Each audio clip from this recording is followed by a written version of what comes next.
half these celebrities are playing us all so hard. Like they don't have a curated, manipulated way. Like, don't you think like sometimes they're doing things to get a reaction out of us? Like it's the structure is just so much bigger than us. Like we think we know what's going on. We have no idea what's going on at this level. We have no idea. Celebrities with aliens, with all of it.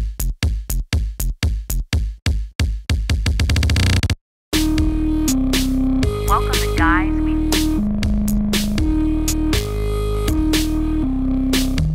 Hello, fuckers. How you doing? Where you been? Get hydrated, and welcome to another episode of Guys We Fcked. It's the Anti-Slut Shaming Podcast. I'm Corinne Fisher. I'm Krystyna Hutchinson. Welcome to the show. If you want to email us, sorryaboutlastnightshow@gmail.com. Today's subject line, football ruined my sex life, and I'm gay, in all caps. Hey, Corinne, Krystyna, and Mike. I've been listening to Guys We Fcked on and off since I was in high school and have loved y'all since. A 25-year-old gay man, I really enjoyed hearing y'all talk about masculinity a few months ago. But to get on to why I'm writing, my boyfriend and I have been dating for a little over a year now. He's 31, but our coming out dates line up, so we are about the same age in gay years.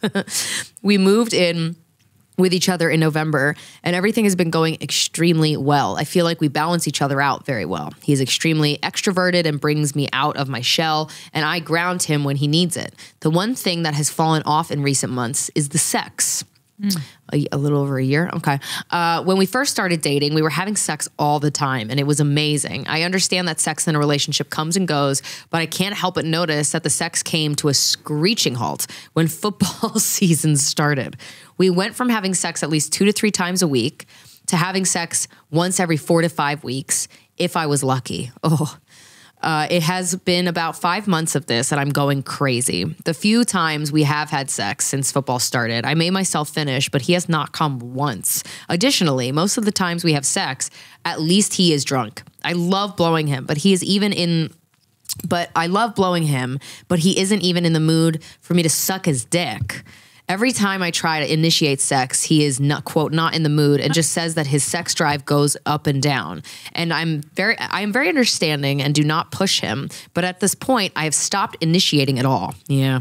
Sometimes when we are out with friends, he will tell me, quote, maybe we will have sex tonight. But I have stopped getting my hopes up for that as well. Oh, that sucks that he says that and then doesn't. That sucks. I love him so much and we have had conversations about how I am feeling, but he always says the same. Quote, I'm just not in the mood. I've told him that sex is not everything, but it is a big part of how I like to express my love and how I see love shown to me. He promises he is not cheating on me, but I have told him that for me, it would be so much worse for him to stop liking me altogether than to cheat on me. I've had exes in the past just leave me without giving a better reason than they did not like me anymore. Neither of us want to open our relationship, so I masturbate a lot on my days off. But even still, I watch porn and sometimes I just want to be touched like that by him. Yeah, of course. He's your partner. As football season draws to a close, he jokes saying that we will start having sex again. But I'm nervous that he is just, bless you, I'm nervous that he is just not interested in me anymore. And my own theory is that he's genuinely so invested in football, go Birds. Oh, hell yeah, go Birds. That it exhausts him. Oh God, he's an Eagles fan too. That's even more all-consuming. That it exhausts him, or that he is not interested in me anymore. How do I get him to want to have sex with me? The only thing I have learned that will get him turned on is if we have someone staying with us or we are staying with someone else. I think that slight exhibitionism turns him on, but I can't make that scenario happen just like that. Any advice would be amazing. Thank you. Love y'all. Attached a photo as well that I think perfectly depicts who we both are. I already know we're alike because call us a stereotype. He's okay. Got it. Yeah, it was clear. It was clear that the one who liked football was on the left. Yeah. Oh, you guys are cute. Yeah. It's so funny when couples look alike. The problem is football season is incredibly long and happens every year. So is this going to, is this, I'm guessing this is your first football season that you're going through together? Yeah, because you've been together for a little over a year. So it must be. I'm curious. Can he prove that it's, football? He can. I mean, I feel like he's just grasping at straws here and there. Well, it seems like they talked about it a little bit. Yeah, but I can't tell if his partner was being serious or not. I thought he was just joking. If you guys are out and he's like, maybe we'll have sex later, and then you don't, that's a cruel fucking joke, okay? But you've never been out and then you're horny and you feel like you're going to want to have sex when you get home, and then you get home and you're like, no, I just want to go to bed. No. Oh, I was like, that's like me every day, like with cleaning my apartment or doing something. I'm like, I'm always like, when I'm out in the streets, I always feel like I want to do all these things when I get home. And then when I get home, I'm like, yeah, I don't want to do any of these things. I mean, it's not just sex specific. It's any of those things. Yeah. But you're on the high, especially if like he's out and drinking, like sometimes it's the alcohol talking. It's not I was going to say, yeah. him talking. And then you get home and you're kind of like tired, especially because you're 25 and he's 31. 31's a little early to be getting that tired, but it starts creeping in. Yeah, there's so many, like I'm thinking back to our conversation with the urologist about like there's so many reasons, you know, getting turned on, getting hard, staying hard, and coming are all different systems and they're impacted by completely different things. So I would say, how's his diet? How's his self-esteem? You know what I mean? Because if you're feeling shitty about yourself, I think that would not make you want to have sex with your partner. That's one of the reasons. I also think this is a little gameplay, but you know, you have to do what you have to do and you're 25. So who the hell cares? As far as like game playing, but like, I think try making yourself a little less available, right? It seems like you're probably being very accommodating, being overly nice, wanting to talk about a lot. I don't think those things are helpful. Be a little aloof. Yeah. Yeah, be less available, be less like, what can I do for you? And just like, don't be home. Yeah, because I gotta say, that's what works. I am somebody, if the sex isn't happening in my relationship and we're in like an off period, it drives me a little nuts, but I have trained myself to, I mean, I can't train myself to not care, but I just focus on other things. You take that energy and you focus on other things, but at the same time, you keep an eye on it. You check in with yourself and just say, how long is this lasting? You know, you make observations and then you assess how you want to move forward later. Because it's only been a year, so right. But if the pattern continues, where it's like these 4 to 5 week gaps, that's way too long, and then you just have to break up with him. You know, instead of sitting around, it seems like you're like sitting around worrying about, is he going to leave me? Well, you're the one who's unhappy. Yeah. If it goes on for a long period of time, and you've talked about it and nothing changes, you leave him. Yeah. You can do that too. Yep. I don't know why people don't think about that. 2 to 3 times a week is like perfect. If you're living together, it's perfect. Well, that was when he was like saying that it was at its height. Oh. You know? Right, that's true. It went to every 4 to 5 weeks, which is a very long amount of time. Once a month is not. Nope. Yeah. No, that's a really long. That's a really long. You're 25, so your sex drive is still, but 31, yeah, it's not old. Yeah, it shouldn't be that low. Something else is happening, and like maybe maybe it worked out so that he can use football season as an excuse, or maybe he really is genuinely that invested in how his team's playing. It can be possible, and also I'm guessing like he's drinking a lot more during football season, right? So that definitely affects, or can definitely affect how your dick is performing. Also, you said additionally, most of the times we have sex, at least he is drunk. That I'm curious about. What does that mean? Like, what's behind that? Because it could be just, well, no, he's the one who's 31. Because I'm like, in your 20s, a lot of times you have drunk sex. But it sounds like he might just be depressed too, drinking a lot, and you don't want to fuck. Like, is he just depressed? Did he fall into a depression? Yeah. Well, the birds that make it to the bowl this year. Maybe that's why. Yeah. But then he's got to get a handle on it so that a football team doesn't cause his mood to sway. Yeah. You know? And then that's a little weird. Yeah. Birds were good this year, though. They were good, but they didn't make it to the bowl. Yeah, but they usually don't make it to the bowl. They did that one time we watched it at your house and they failed miserably. Last year. Right? Yeah. 2 teams make it to the bowl. There's 32 teams in the league. Yeah. I know. You know? You just get invested is all. You want to climb the greased up poles in Philadelphia. That's true. That's a good point. City of animals. You want something to live for. In Philly, there's not much. Birds, wah-wah. Cool. Guys, if you're in Los Angeles, we added a late show on Valentine's Day. It's Wednesday, February 14th. Corinne Fisher and myself are doing Guys We Fcked, the experience, 10:30 p.m. in the main room at the Comedy Store. Look, it's LA. It's been raining. Y'all got a lot of rain lately. A lot of rain, like floody rain. So it's not like, I'm not going to call you a pussy for going, oh no, it's mist. Like, I hope you're all okay. But get those Valentine's Day plans in, you know? If you're a dude and your chick listens to the show, take her to the 10:30 show if you're in the LA area. She's going to be surprised and she's going to love it. Yeah, it's time. Lock in those plans, guys. If you're still waiting, nothing's going to happen. It's time. We're recording this on February 5th. Yeah. It's time to lock it and load it. Otherwise, you're going to end up on your couch alone watching Bridget Jones's Diary, and we don't want that for you. That's fun, but you could do that any day. Yeah. Like, love yourself on Valentine's Day. Yeah, come to the show. And then, of course, New York City, our next Guys We Fcked experience show in the city at the MasterCard Midnight Theater is Thursday, March 7th at 7 p.m. And at that show, you will be seeing Eric in his first live performance with Guys We Fcked. Yes, his live debut with Guys How does We that make you feel, Mike? Oh, look at Mike's face. He doesn't like it. Look at how quickly Eric hopped into the live shows. I mean, we need the third person. Yeah, all right. I got wow. Okay. There's gonna be, maybe we should have an element where they duel on stage. a dance off or a lip sync battle. Oh my goodness. All right. Or maybe like 6 months from now, we'll have Mike make an appearance and we're like, oh my God. Oh my God. I'm sure that's what the audience will say. They might. Yeah. They might. Okay. All right. Jesus Christ. So come to that Thursday, March 7th. MasterCard Midnight Theater. Yeah. Okay. Yeah. And then if you're listening to this, if you're a Luminary subscriber, you're listening to this the week it comes out. February 9th and 10th, I am headlining Bananas Comedy Club in New Jersey with John Campanelli featuring. And then March 22nd and 23rd, I'll be in Springfield, Missouri, headlining the Blue Room. So come on down. I also have a solo podcast, The Voices in Our Heads, that comes out every Monday on Mikey's podcast network that opens very soon, Slickback Studios. Really been teasing it for a long time. He's edging us. Yeah. When it comes so hard, when it finally happens. By the time this will be heard publicly, we'll be up and running. Wow. There we go. Big day. And I have a Patreon that you can join and do group therapy with me once a week where we just talk about whatever you want. And then my debut stand-up comedy album, Good Girl Barbara, is available to stream on iHeartRadio or Spotify, or to listen to purchase on iTunes, or if you're a SiriusXM gal or guy, to listen to the comedy channels, because I'm on there too. Goodbye. And then if you want to listen to my podcast, Without a Country, it is available every Wednesday on YouTube or wherever you listen to podcasts. Usually comes on YouTube about 9 p.m. Eastern Standard Time, or whenever really Mike Harrington decides to upload it. Sometimes he forgets and then goes, but I'm a new dad. I go, okay. No excuse.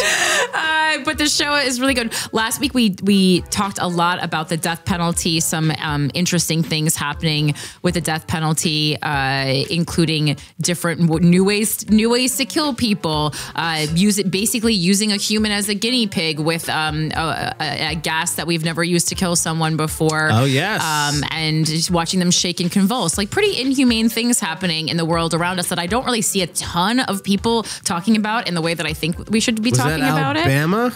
Yeah, I believe so. Yes. It's the usual suspects. Right. And then additionally, we're getting really into this Joe Biden, Donald Trump presidential race. Obviously, if Joe Biden passes away or decides not to run, there is a little Michelle Obama talk. So this is going on. We're kind of keeping an eye on that, but it definitely looks like Donald Trump is running for president again. And I got to be honest, I think has a pretty good chance of winning this election. So you're going to want to get your knowledge in every week leading up to that election. And then if you want to see me live, I'm announcing a big tour soon, but right now, what I can tell you is, I'm going to be in Washington, D.C. at the DC Comedy Loft, February 29th through March 2nd. And make sure to come and get those tickets. Those tickets have been on sale for a while. So lock it, load it, lock it in, come to the show. That's it. I don't know how many other ways are there to promote the same thing over and over again. At a certain point, you're just like, come, don't come. I don't know. I'll be there. Right. Nothing new for the audience. I'll be there. Figure it out. Yeah. All right. How are you? I'm good. Let me see what I was thinking about this week. Yeah, I don't know. I've been trying this new thing where there's so much negative commentary online, and I don't really spend a ton of time online. But I do like my celebrity gossip, and when you go in the comments section on all these like celebrity gossip posts, they are just riddled with the most terrible things you could ever write about somebody. And I know most of these celebrities aren't reading these, but it's just bad energy out in the air. So I've just been stopping by and writing nice things about celebrities. That's nice. Mostly female celebrities. Like Google reviews. Like for instance, last night after the Grammys, people were going on and on about how Blue Ivy was showing cleavage in her dress, and how it was inappropriate for a 12-year-old, all this stuff. And I was just like, minding on a 12-year-old's cleavage? That's what I said. I said, guys, I was like, the weird thing that's happening here is not what her dress looked like. It's that the fact that a bunch of adults are sitting around on the internet talking about a 12-year-old's boobies. I was like, are we going to start her having shame about her body at age 12? I was like, you know, because they were saying like, oh, she's promoting her boobs. I say, she's not promoting her boobs. Oh my she God. is having boobs. She has breasts and they are on her body, and she chose not to put layers of cloth around them and just have them in a dress. Right. I thought she looked fucking awesome. She looked way cooler than any of these people will probably ever look in their entire lives. She was on stage supporting her dad. And also, like, for someone like her, she actually does read the comments because that's why she redid. She practiced her dancing so much. That's why she did Beyonce's entire tour. She was only going to do one show, and then she saw the negative comments, and she's like, "I'll fucking show you." Child.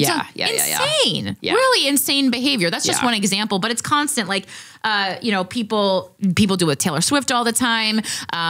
People do it with Miley Cyrus. I saw people were doing it with like Noah Cyrus, who I love because Noah Cyrus is a little weird and definitely dresses really strange. Also has a fucking banging body though.